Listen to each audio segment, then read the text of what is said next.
Esto es una producción de Mindalia Televisión y Mindalia Radio, audiovisuales sin ánimo de lucro, de Mindalia.com, para aportar conocimiento y crear conciencia. Mindalia.com, la primera red social de ayuda altruista a través del pensamiento. Es un título un poco... Joder, abarca demasiado, ¿no? ¿Qué será la realidad de nuestra existencia, ¿no? O qué es lo que realmente podemos descubrir a través de estas dos palabras, ¿no? Sincronicidad y conciencia cósmica. Vamos a ir un poco descubriendo o intentando adentrarnos en lo que es la sincronicidad, y luego a mitad más o menos de conferencia pasaremos a descubrir lo que es la conciencia cósmica, la experiencia que mucha gente, desde astronautas, que lo vamos a ver, hasta genetistas y demás han experimentado. Y luego creo que con esos dos conceptos, sincronicidades o anécdotas, que serán cada día, las vamos a ver de una manera diferente. Aún así, ahora al principio os he puesto unas pequeñas sincronicidades que a lo mejor muchos conoceréis, son bastante famosas, para más o menos adentrarnos un poco en lo que es la sincronicidad. Pero realmente, ¿qué sería la sincronicidad?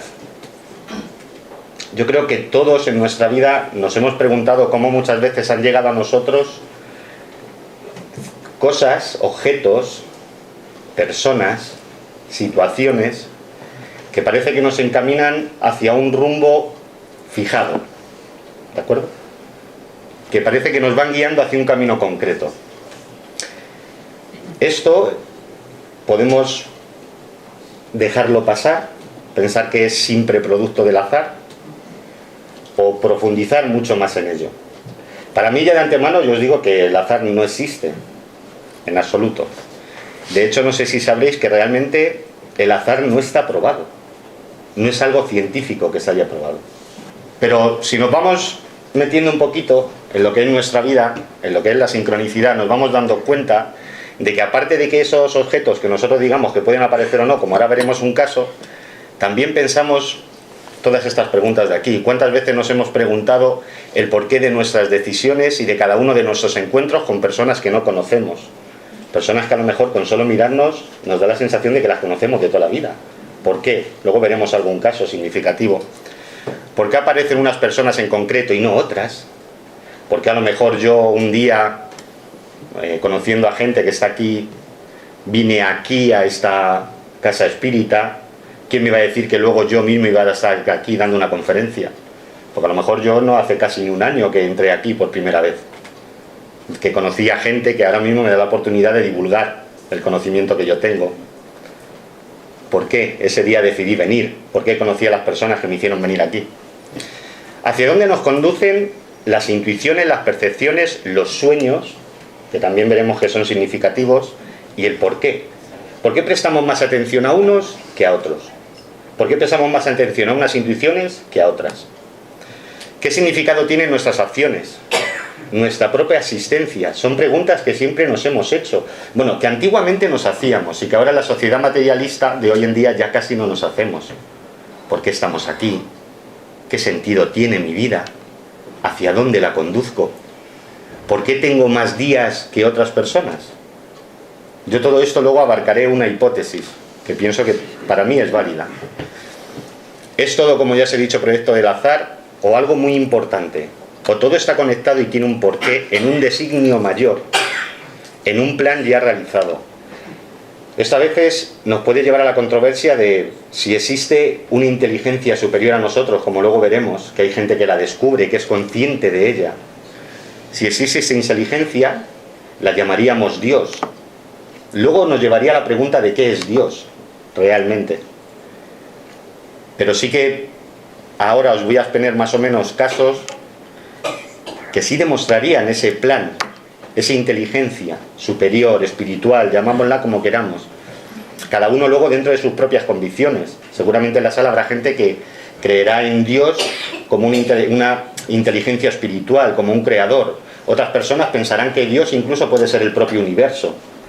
Lo que sí que veremos es que hay gente que ha descubierto que el universo en sí tiene una creatividad y una armonía que no puede ser producto del azar.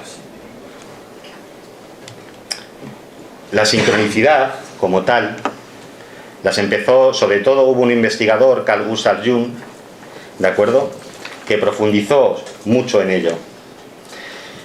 En sus obras completas, en el volumen número 8, en la dinámica de lo consciente, los 2 últimos capítulos, sobre todo la sincronicidad como principio de conexiones acausales, y sobre sincronicidad él detalla, son 2 capítulos bastante extensos, pero él más o menos detalla qué se produciría o cómo acontece una sincronicidad.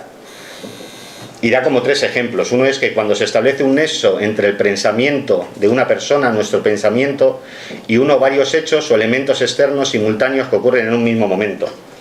Eso quiere decir, nosotros pensamos una cosa en un libro, pongamos, y ese libro aparece. Ahora veremos un ejemplo de algo muy curioso, aunque no es en el mismo momento, es algo curioso. Cuando se establece el nexo entre el pensamiento de una persona o uno o varios elementos exteriores lejos del campo de percepción, como vamos a ver ahora el siguiente ejemplo, o sea, algo que nosotros pensamos o que queremos viene a nosotros de una manera que nosotros no percibimos, no vemos el cómo llega, de repente aparece.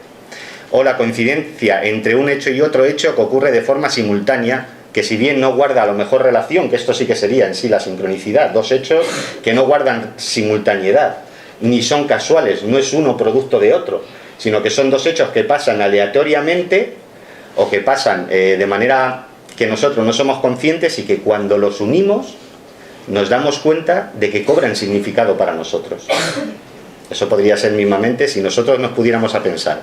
Yo ahora mismo salgo de aquí y me encuentro con una persona que hace que no veía años, que luego vamos a ver casos. La sincronicidad no sería solo cuando yo me lo encuentro, sino la sincronicidad sería todos los hechos que a esa persona y a mí nos han hecho acometer ese día hasta que ese encuentro tiene lugar. Y luego veremos el porqué de esos encuentros. Incluso muchas veces veremos que la sincronicidad no solo pasa para nosotros, no somos los principales protagonistas de ella, sino que la mayoría de las veces somos actores secundarios. Y veremos el porqué. Esto, más o menos, de vez en cuando en cualquier diapositiva lo he puesto para que lo leáis porque creo que es significativo, son pensamientos. En cualquier momento puede ocurrir la sincronicidad. Podemos estar enfrascados en nuestros asuntos cotidianos, cuando sin previo aviso se produce un hecho que atrae nuestra atención. Las coincidencias pueden tener que ver con la oportuna llegada de cierta información especial que no sabíamos cómo conseguir, con la súbita comprensión de que la experiencia que vivimos en el pasado, hace un día, hace 2, hace 3, de repente cobra un sentido para nosotros por un hecho que se produce en el presente. Al margen de los detalles con que pueda presentarse una coincidencia particular o una sincronicidad, el hecho es que resulta demasiado improbable que haya sido consecuencia del azar o de la casualidad. En cierto modo sentimos que tales acontecimientos estaban en algún modo predestinados. Lo que pasa es que no debemos de quedarnos ahí. Predestinados, pero ¿por qué? ¿Por quién?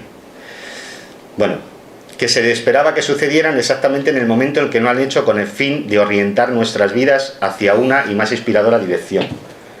Cuando somos conscientes de esto, cuando realmente empezamos a abrir nuestra mente a que realmente existen cosas y se producen cosas que nos llevan hacia un camino en concreto, es cuando nos damos cuenta y podemos realmente descubrir el porqué de nuestra existencia.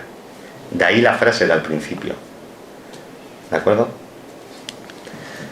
Bueno, ahora vamos a ver 4 casitos de sincronicidad y vosotros ya, pues esto lo podéis buscar también por internet, varios detalles hay algunas más extensas, menos. El actor Anthony Hopkins, ¿qué he hecho? Vale. En la época de los 70 le ofrecieron hacer una película que se llamaba La chica de Petrova. Era algo que a él le interesaba mucho, era un proyecto nuevo, algo muy interesante para él, algo novedoso, y con tal de documentarse, pues claramente fue recorriendo todos y cada una de las librerías de Londres, simplemente para ver si podía encontrar un ejemplar con el que documentarse, como haría cualquier otro actor. Pero su búsqueda fue completamente infructuosa, después de toda una tarde. Pues un poco decaído ya, él cogió y se montó en el tren de vuelta a casa, diciendo, bueno, pues otro día lo haré, claramente. Y cuando estaba en el tren, inmiscuido en sus pensamientos, en, bueno, pues cómo haría la película, o en pensamientos propios, personales, realmente algo le llamó la atención, ¿no? Miró al asiento de enfrente y vio un manuscrito. Folios, varios folios grapados, y bueno, sintió curiosidad. Se levantó y fue a cogerlo. No pudo nada más que exclamar cuando él cogió y examinó la primera página, porque en la primera página venía el título del libro que él estaba buscando, La mujer de Petrovna. Es algo curioso, como un libro tú buscas toda una tarde y no es el momento que lo encuentres, no llega a ti, y sin embargo ahí sí llega. Esto se quedaría así, sería bueno, una curiosidad, pero el libro tenía un montón de anotaciones, muchas anotaciones, y él lo toma como algo extraño, pero lo coge, lo estudia y se prepara para la película con él.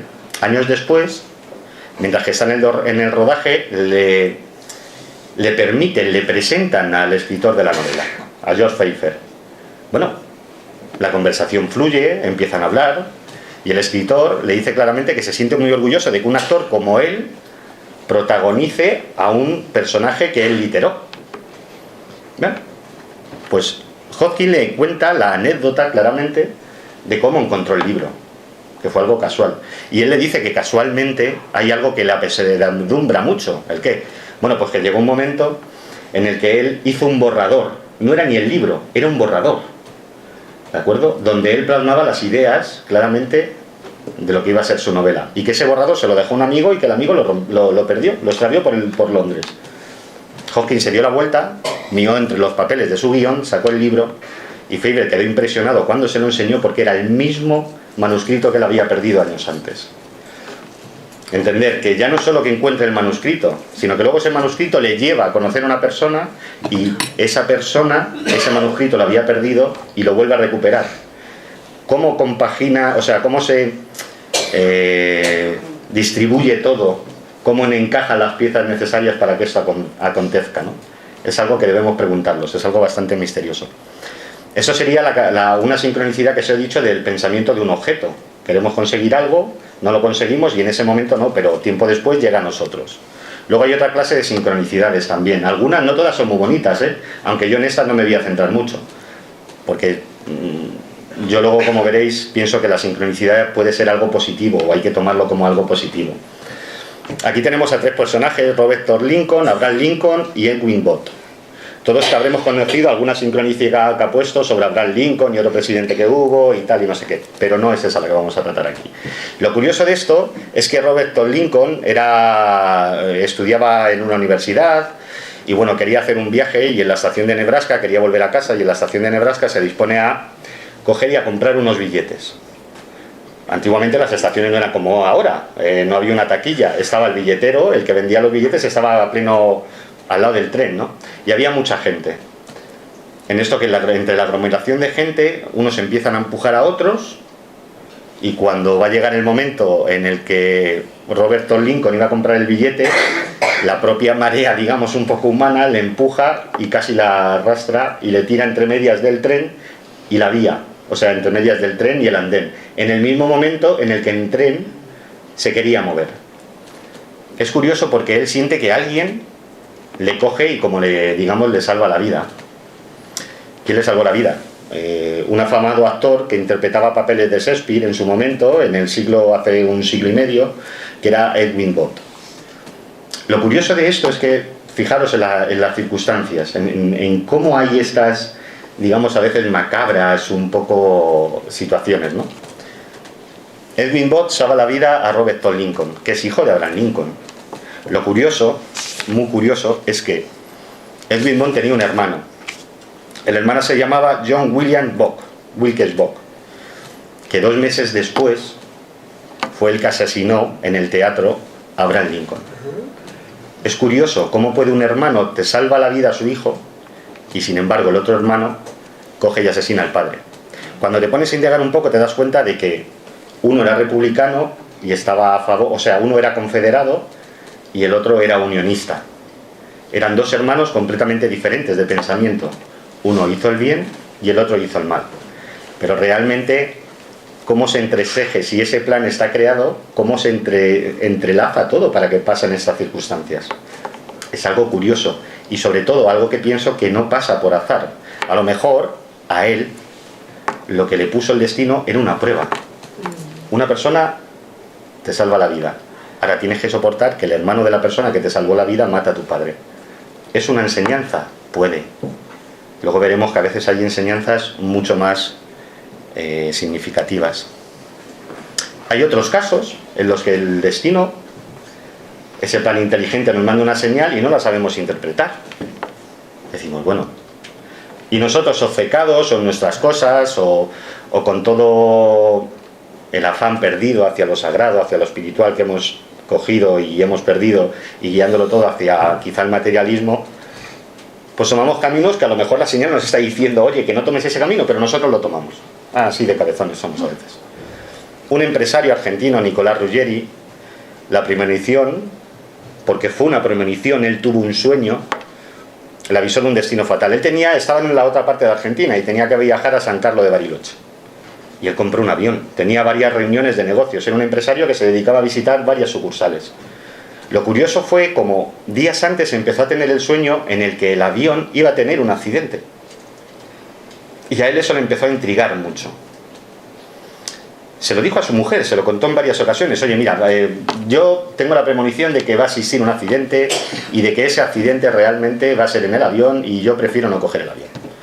Entonces llamó a su jefe y le dijo, oye, mira, mejor en vez de coger e ir en avión, anulo el vuelo, me voy en coche y mientras visito 2 sucursales. Voy a tardar, voy a salir un día antes, pero bueno, así lo haré. El jefe le dice que no hay problema y lo hace. Cuando va de camino, sale el día anterior, visita las 2 sucursales y cuando va camino a su destino, el mismo día que el avión sale, va escuchando la radio y de repente escucha la noticia de que realmente el vuelo donde él iba a montar se ha estrellado. Joder, ha tenido una premonición. Realmente ha evitado un accidente. Y llama a su mujer, para en una cabina de teléfono y llama. Mira, ¿ves cómo tenía razón? No tenía que haber cogido el vuelo, esto es así, la premonición existe. Bueno, el problema es que a lo mejor la premonición no era el vuelo. El problema es que a lo mejor la premonición era el lugar. Porque 12 kilómetros antes de llegar a San Carlos de Bariloche, con un coche provoca un accidente y se mata. Es curioso cómo a lo mejor podemos interpretar mal. Yo creo que no nos pueden decir esto tiene que salir así o tiene que ser de esta manera o la señal justa es... No, hay que saber un poco interpretarlo. Estas cosas ya a mí ya me empezaron a llamar mucho más la atención y de aquí es donde yo empecé a querer sacar un significado, porque la sincronicidad está muy bien, perfecto. Hay alguien que rige mi vida, no sé hacia dónde, nada en la vida es producto del azar, también me parece perfecto, pero realmente, ¿qué sentido tiene esto? ¿No? Entonces, podríamos mirar casos de objetos, de personas que se ha salvado. Ahí no os he traído ninguno, pero no os imagináis la cantidad de casos de personas que hay que parecen protegidos, o sea, se libran de la muerte de 20.000 maneras diferentes. Y si nos quedáramos solo en el hecho ese de que una persona se libra de la muerte, creo que nos quedaríamos en la mitad del significado que tiene este fenómeno. Porque la curiosidad no es a que una persona se libre o no de la muerte, o 15 personas, como en este caso. La curiosidad está en esas personas, por qué razón se libran de la muerte. ¿Qué misión tienen esas personas que hacer para que les pase eso? ¿Con cuántas personas tienen que coger y encontrarse estas personas? ¿Qué les tienen que enseñar? ¿Qué les tienen que aportar? ¿Qué tienen que aportarnos a nosotros como conjunto? Porque creo que cometemos un error si pensamos que todos son individualidades, que somos personas separadas de otras personas. Pienso que es un gran error. Bueno, esto era un coro de 15 personas, he puesto una foto moderna porque tampoco he encontrado fotos, no son ellos precisamente, pero pasó en 1950, por aquí, sí. Pasó el día 1 de marzo de 1950 en Beatriz, en una localidad americana. Era un coro que siempre quedaba, pues más o menos como nosotros para ver a las conferencias. Imaginaos, poneros un ejemplo, mira, en vez de esto lo vamos a poner. Juan Miguel todos los jueves hacen una sesión aquí que yo he venido y que os recomiendo a todos. Y un día deciden 15 personas venir a hacer lo que hacen todos los días. Pero ellos, en vez de quedar a las 7:30 de la tarde, que es cuando empiezan, quedan un poco antes. Hay 20. Pues un día, porque tienen una cosa preparada que les va a llevar más trabajo, deciden quedar antes. Hay cuarto. Pues ese día mismo, ni siquiera ni cuarto ni 20 llega nadie. Nadie. A todo el mundo le pasa una cosa. Uno coge y el niño se le ha puesto malo. El otro se le ha ido al coche. De repente el metro ha cogido y no llega a un destino. Imaginaros así 15 veces, que 15 personas llegaran tarde. Y que justo el hecho que les haga llegar tarde ha sido porque es su bien. Porque siempre quedaban y 20, y hay 20 ya estarían aquí. Pues imaginaos que justo hay 20 a esta gente de la iglesia, donde ellos ensayaban, o cualquiera de nosotros que hiciéramos eso, hubiera un escape de gas y el sitio donde están estallará. Que se salve uno, que llegue tarde uno, vale. 2, 3, 4, 15. Me parece ya algo curioso. Pero es lo que digo, ¿por qué 15 a la vez? ¿Qué tiene que aportar esos 15? ¿Quién ha hecho el plan de que esas 15 personas se salven? Esto luego no podemos adentrar, porque luego además tengo muy buenos amigos que también profundizan mucho en este tema. José Guijarro, que habla con él por correo, gente así, ¿no?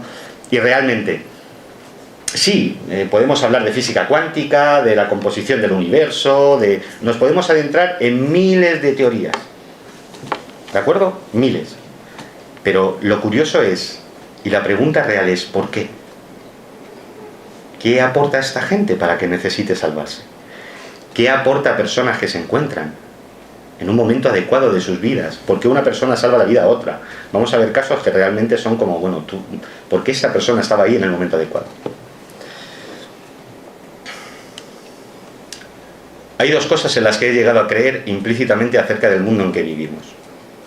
Una es que nada de lo que ocurre es independiente de cualquier otra cosa. Todo conlleva una consecuencia. La otra es que nada de lo que ocurre es completamente fortuito y producido por el azar. Estas dos creencias son partes de la misma intuición. Si todo lo que ocurre está de alguna manera enlazado con todo lo demás, ello quiere decir que todo actúa de alguna manera sobre todo lo demás también. Nada ocurre de una manera puramente azarosa. No existe tal cosa que sea pura coincidencia. Cuando algo ocurre, lo hace en cierta relación, a pesar de su probabilidad extremadamente sutil, con otras que pasas o han pasado dentro de esa región de espacio y de tiempo. ¿De acuerdo? Dentro de esa región de espacio y de tiempo. Luego os voy a contar una cosa muy curiosa, pero vamos a una sincronicidad muy bonita.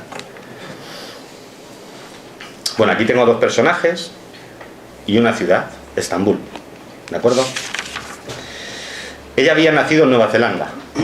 Tenía 58 años, casi los 60. Él había nacido en España. Tenía 25. Habían sentido los dos desde hacía muchísimo tiempo una necesidad imperiosa de viajar a Estambul. Era el sueño de la vida de los dos. Querían viajar a Estambul. Y ese plan divino les hace que los dos estén en Estambul y que coincidan en el mismo hotel. ¿De acuerdo? Hasta aquí algo normal. Pero los dos se cruzan en un pasillo y hay algo curioso, algo que nos ha pasado a todos. Se cruzan las miradas y al cruzarse las miradas saben que se conocen. ¿Por qué? No me digas, no lo sé. Pero se conocen. Eso nos haría entrar en otra dinámica y en otras teorías, que a lo mejor abarcarían reencarnación, cosas así. Pero se conocen. Sienten como si ya se hubieran visto antes. ¿De acuerdo? No me voy a extender mucho, vamos a resumir un poco. Estas dos personas comentan, hablan, se toman un café y los dos dicen lo mismo. Oye, ¿por qué tengo la sensación de que te conozco desde hace tiempo? Esto no sería más que algo que nos ha pasado a todos si no fuera por lo que luego descubrieron. Y lo que descubrieron era lo siguiente. El tatarabuelo escocés de ella, ¿de acuerdo?, había viajado hacía 300 años rumbo a las colonias inglesas en Australia. Acordaros que ella era de Nueva Zelanda, ¿vale? A la mujer la dijo, como se hacía mucho antiguamente, yo voy allí, me asiento allí, tú quédate aquí. En el trayecto el barco se hunde y a la mujer le dicen que su marido ha fallecido. Hasta ahí, bueno. La mujer rehace su vida, conoce a otro militar inglés, se casa con él y viaja a Menorca, que era entonces una colonia inglesa. Y generaciones después tiene un hijo. El hombre al que habían dado por muerto realmente no murió, naufragó y fue salvado por unos aborígenes de una isla en Nueva Zelanda. También él coge, se casa, conoce a un aborigen, se casa con ella y 300 años después tiene una hija que sería esta mujer. ¿Qué quiero decir con esto? Fue casi un encuentro genético. Se conocían ¿por qué? Porque realmente a lo mejor sus tatarabuelos habían estado casados, habían tenido hijos, pero a él le habían dado por muerto. Cuando descubrieron esto, imaginaron la cara que se les pudo quedar. De manera absolutamente fortuita, de una manera que no te puedes explicar, se habían encontrado los dos. ¿Y qué es Estambul? Pues Estambul a lo mejor nada más que es una pequeña pista que les había puesto su pensamiento a los dos de que tenían que ir, porque ese encuentro se debía de producir. Lo que hay que ver es qué se sacaron cada uno luego de ese encuentro. Eso muchas veces no se cuenta. La historia se queda ahí. Esta es una sincronicidad que has tenido y tal. Pero nosotros mismos, sí podemos sacar el significado, porque nosotros somos dueños de nuestra propia vida y la llevamos anotada o la llevamos en la memoria. Y podemos sacar que hemos sacado de provecho de cada encuentro, de cada persona que ha pasado en nuestra vida. Como os he venido diciendo, todo esto me hace pensar en una cosa, en que hay un plan mayor, hay algo que guía todo, una inteligencia superior a nosotros, creo, realmente. Llamémoslo Dios, llamémoslo universo, llamémoslo lo que sea. Lo curioso es que tenemos pruebas de que todo puede estar unido, entrelazado, de que todos podemos transformarnos a todos y de que realmente somos una especie, un conjunto que tenemos que avanzar hacia una meta. Sí, si las tenemos en la propia naturaleza. La totalidad de los elementos se unen como una gran sintonía y todo se estructura inconscientemente con todo lo demás. El grandioso sueño de un soñador, donde todos los personajes del sueño también sueñan. Todo guarda una relación mutua con todo lo demás, así que no podemos culpar a nadie por nada. Es como si hubiera una intención única detrás de todo aquello que siempre cobra un cierto sentido, aunque ninguno de nosotros sabe cuál es o si ha vivido la vida que se proponía. Porque ¿cuántos de nosotros hemos cogido y teníamos un sueño de vida a los 15 años y cuántos se nos han cumplido? Pero a veces, ¿por qué no se nos cumple ese sueño? ¿Porque nosotros no ponemos lo suficiente para que se cumpla? ¿O porque hay personas que se entrelazan con nosotros, se cruzan en nuestro camino y nos hacen tomar un camino completamente insospechado al que nosotros pensábamos? ¿A cuántos de vosotros seguramente os ha pasado eso? Yo os aseguro que yo sí tengo un pequeño detalle, a lo mejor, pero en su momento no pensaba para nada que iba a ser así. A mí con 16 años, un hermano mayor me cogió y como no me gustaba lo más mínimo leer, lo odiaba. Leía los libros del colegio porque, bueno, había que leerlos, había que hacer trabajos sobre ellos. ¿No te gusta leer? No, me puse a trabajar, luego lo volví a retomar, pero dejé los estudios muy joven, en segundo de BU. Lo curioso es que mi hermano, yo creo que por cabezonería, ¿qué hizo? Algo muy sencillo. Me regaló el volumen número 8 de las obras de Jung. Toma, y ahora lee. ¿De acuerdo? Mira, ¿quién iba a pensar yo que luego, así como 16 no, ojalá, 20 años después iba a estar dando conferencias sobre esto? Nadie sabe, de pequeños todos queremos ser o astronauta o médico, lo que sea, pero luego cambiamos. ¿Y qué es lo que nos cambia? No cambiamos nosotros, no es que no tengamos empeño, no es que no persigamos nuestros sueños, no, es que las circunstancias nos van haciendo que nosotros cambiemos ese sueño. ¿Y qué circunstancias? Los encuentros que vamos teniendo. Como os decía, ¿ese plan divino tenemos muestra de ello? Sí, montones. Si nos paramos a pensar que casi todo en la naturaleza tiene una proporción, cuidado que nosotros, ¿qué somos? ¿Algo exento de la naturaleza? Creo que no. Si la correlación de cómo están puestas las pipas de un girasol, una piña, una planta, un huracán, las galaxias, una concha, la tela de araña, si todo sigue una proporción como la proporción áurea, y todo eso nos hace ver que todo está entrelazado, que hay como un número mágico que tienen todas estas cosas de la naturaleza, ¿por qué si admitimos y vemos claramente que eso existe, por qué no iba a existir esa especie de número mágico en nosotros? ¿Y qué iba a hacer ese número mágico? Unirnos, entrelazarnos, cruzarnos. A lo mejor ese número mágico, lo que pasa que no, es muy complicado, eso sé que es muy complicado, no se puede probar. ¿Cómo vamos a probar o cómo vamos a hacer un experimento? Imaginaros, Vamos a una universidad, yo voy a una universidad y digo, mira, quiero hacer un experimento porque esto me llama la atención y estoy por seguro de que de alguna manera hay que probar, o hay alguna matemática que pruebe y que rija los encuentros que cada persona tiene. Vale, ¿qué cogemos? ¿A 5 individuos? Venga, vamos a coger a 5 individuos. ¿Y qué le seguimos? En un experimento 60, 70 años, 50 años, cada persona que se cruce, cómo él modifica la vida de esa persona y cómo todas las personas que se cruzan modifican la vida de él. Sería algo que se podría hacer, pero yo creo que nunca se ha hecho. Porque sería casi inabarcable. ¿Por qué yo un día cojo y en vez de coger un autobús lo pierdo? Y cojo el autobús siguiente y de repente cojo y me encuentro una persona que hace 5 años que no veo. ¿Qué hace que yo pierda ese autobús? A lo mejor me he despistado, las llaves y tal. ¿Y qué provoca eso? ¿Qué plan? Es curioso. La verdad es que creo que es muy curioso. Pero pienso que la vida de nosotros está unida en patrones de encuentro. Todos pueden llegar a ser patrones si los estudiáramos. La sincronicidad nos muestra los datos ocultos. ¿Por qué no puede ser la sincronicidad los detalles de esa proporción divina adecuada a nivel humano y a cada uno de nuestras vidas? ¿Por qué, igual que la naturaleza, tienes estos símbolos que nos hacen pensar en esa existencia de ese plan divino, ese plan creador, de ese creador supremo? ¿Por qué la sincronicidad a lo mejor no serían las pruebas que nos hacen realmente a nivel humano darnos cuenta de eso? ¿Por qué? Es algo que no me parece tan descabellado, para nada.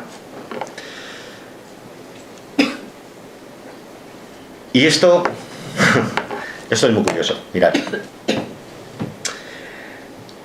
algunos tenemos la suerte de haber podido experimentar algo así, incluso de experimentarlo muchas veces. Es un fenómeno que realmente cambia la vida completamente de una persona. Es el fenómeno de la conciencia cósmica. Es un momento en el que, haciendo la cosa más simple, observando el paisaje que siempre hemos pedido observar, observando un atardecer, observando un amanecer, estando en el mar, meditando con el ruido de las olas, haciendo algo que hemos hecho miles de veces, de repente nuestra conciencia sobre todo lo que nos rodea cambia. Y cambia de una manera brutal. Cambia realmente de una manera que nos hace que nosotros ya jamás volvamos a ser los mismos. ¿Por qué pasa esta experiencia? ¿Por qué pasa solo a unos individuos? Aquí igual puede haber gente que lo haya vivido, pero igual no. ¿Por qué a unos y a otros? ¿Qué significado tiene? ¿Hacia dónde nos conduce esto? Si os quiero decir que esto es algo mágico, es algo que te revela que todo en el universo, desde la cosa más pequeña hacia la cosa más grande, está unido y interrelacionado. Y ahora me voy a meter un poquito en divagar, solo una cosita, una pequeña reflexión, algo relacionado con la cuántica que ahora está tan de moda. Si todos hemos salido de la misma masa de materia, porque todos somos átomos, la energía no se crea ni se destruye, se transforma.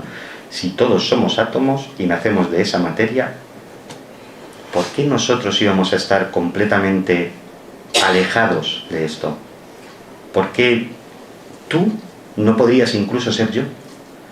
¿Por qué los átomos que ahora te forman a ti, en un pasado no podían haberme formado átomos que en otro cuerpo compartieron conmigo? ¿Por qué a lo mejor esas uniones o entras... El simple hecho de muchas veces pensar, ¿por qué tengo más afinidad con esta persona que con otra? Sí, ciencia, sí, perfecto, de acuerdo. Si todo lo podemos llevar a la ciencia, ¿pero por qué? A lo mejor puede ser algo así, porque yo creo que la química exactamente, o el olor corporal, o la intensidad, no sé, de la palabra de una persona, no te llega a darte la explicación el por qué con unas personas parece que llevas conociéndolas toda la vida. Y no tiene por qué ser pareja, o sea, no estoy hablando de ese aspecto. Personas que conoces, que simplemente son amigos, pero que se crea una conexión incluso mucho mayor a veces que la que se puede conectar con una pareja. ¿Y por qué con esas personas? ¿Y por qué no puede ser que realmente nuestros átomos, los suyos, los míos, en algún momento hayan estado ya unidos, conectados, interrelacionados? Pienso que eso es muy importante descubrirlo y aceptarlo, aceptar que hay estas cosas, porque eso nos puede llevar a dar realmente un sentido diferente a nuestra vida. La ciencia nos rige un camino que ahora vamos a ver ejemplos incluso de científicos que que claramente eran ateos, agnósticos, y cambiaron todas esas leyes cuando se dieron cuenta de que realmente en el universo había algo que era imposible de explicar por las leyes que hasta ahora nos han contado. Y admitieron a Dios. A lo mejor no el Dios como nosotros nos dice la Biblia o cualquier otra religión, sino el Dios como entidad integradora y creadora. Yo no os digo abrazar una religión, ¿de acuerdo? Eso es cada uno a nivel personal, a nivel individual. Pero sí os digo claramente que sí he tenido momentos en los que en mi vida he tenido muy consciente y claramente la presencia o el significado o la revelación de que existe algo superior a nosotros. Algo superior que rige nuestras vidas de alguna manera. Y eso no lo considero religión, lo considero espiritualidad, simplemente. Lo considero ser consciente de que somos algo pequeño y de que hay una autoridad superior por encima de nosotros. Como os digo, esta experiencia de conciencia cósmica es algo realmente brutal, porque el individuo toma conciencia en un momento haciendo algo básico, haciendo algo que ha hecho todos los días, de que todo está unido, de que la vida todo está relacionado. Y hay algo curioso, este individuo no vuelve a ser el mismo, jamás. Incluso se produce un extraño choque. Empieza a rechazar muchas veces la actitud humana que ha tenido hasta entonces. Una actitud a lo mejor demasiado materialista, o una actitud demasiado alejada de las cosas que incluso él cuando era pequeño pensaba que podían ser así, pero que la vida nos ha conducido. Esto lo podemos alcanzar de miles de maneras, como os he dicho, viendo las hojas de un árbol, a través incluso del momento más pequeño, más insignificante que veamos, pero de repente todo cambia. Es brutal. Es algo que ya no te hace que seas el mismo. Este término no fue, o sea, no es algo de la nueva era, ¿de acuerdo? Es algo que incluso yo pienso e imagino que desde que el mismo momento en el que estábamos de las cavernas, a muchos individuos debía de pasar. Imaginaos salir de la caverna y ver el cielo, como ya no lo vemos ahora. ¿Qué significaría eso? Ver esa grandiosidad, ¿no? ¿Qué es lo que significaría? Este término fue acuñado por un psicólogo, un estudioso de la mente, llamado Richard Maurice Bucke, en el 1901, en un libro inencontrable. Yo he necesitado a una persona durante varios meses que me lo tradujera, porque además solo está en inglés y lo siento, pero inglés no sé, no es mi punto fuerte. El libro se llama Conciencia Cósmica, un estudio en la evolución de la mente humana. Y en él, Bucke nos plantea una hipótesis que, en resumidas cuentas, es muy curiosa. Bucke dice que a lo largo de la historia ha habido individuos que han tenido esta experiencia de conciencia cósmica, que han tenido esta experiencia de unión con todo, y que esos individuos, pocos, lentamente, irán guiando y cambiando hacia la humanidad hacia algo positivo, hacia algo que realmente cambiará la percepción que nosotros tenemos de nuestra propia realidad. Dará un significado diferente. Nos hará creer en cosas que ahora incluso pueden resultar absurdas. Él dice claramente que personajes como Buda, Cristo, Mahoma, Francis Bacon, yo os voy a decir dos más que vamos a ver ahora, Edgar Mitchell, Francis Collins, tuvieron esta experiencia de conciencia cósmica. En un momento, unos lo llamaron epifanía, otros un nivel superior de espiritualidad. En un momento tuvieron la conciencia de que todo estaba relacionado, de que había una inteligencia superior que guiaba nuestros designios hacia algo que como especie nos conduciría a algo positivo. Porque podemos cometer siempre el fallo de lo mismo, ser individualistas. Yo tampoco quiero esto, hacer una conferencia como de New Age. No quiero eso. Puedo que cada uno haga lo que quiera. Pero realmente, ¿por qué somos muchas veces tan individualistas que incluso la sincronicidad, como vamos a ver, la tomamos como algo personal? No, me tiene que pasar a mí. No, perdona, pero es que igual tú solo eres un simple peón. Igual lo que está pasando tú lo abarcas a ti porque somos egoístas por naturaleza, pensamos en nosotros. Pero igual no. Igual tiene mucho que ver con que qué le enseñas tú a esa persona, o a lo mejor tú eres una pieza fundamental que estás ahí, que otra persona se choca contigo y no tiene nada que ver. Tú no tienes que conocer a esa persona, ni esa persona tiene que ser tu pareja, tu amiga. No. Sin embargo, tenías que estar ahí. Eras un peón más. Era el momento adecuado, en el momento preciso, tú tenías que estar ahí. ¿Para qué? ¿Para yo experimentar algo? No. Para que lo experimentara el otro, o el de al lado, o cualquiera. Como digo, este libro realmente, si lo podéis encontrar, seguramente en alguna librería de viejo o tal, pero no está traducido. Yo no he encontrado una traducción literaria al castellano. Como bien dice Richard Moribuc, estos individuos que tienen esta experiencia pasarán por diferentes fases en las que con su comportamiento, la divulgación de su experiencia, porque no se puede uno callar cuando a uno le pasa eso. Cuando a uno tiene esa experiencia de conciencia cósmica, no puede guardarla para sí. No puede. ¿Cómo voy a guardar para mí mismo el saber algo que me ha pasado viendo un atardecer, de que todos estamos conectados, de que todos formamos parte del todo, y de que mi pequeña función en la vida de una persona, de otra, es igual de importante que la de cualquier otro, por lo que tenga que aportar, por lo que le tenga que decir? Es una experiencia que deja una marca indeleble en la vida de los individuos que la sufren, que ya, como os he dicho, jamás serán los mismos. Individuos que incluso acabarán rechazando lo que eran anteriormente.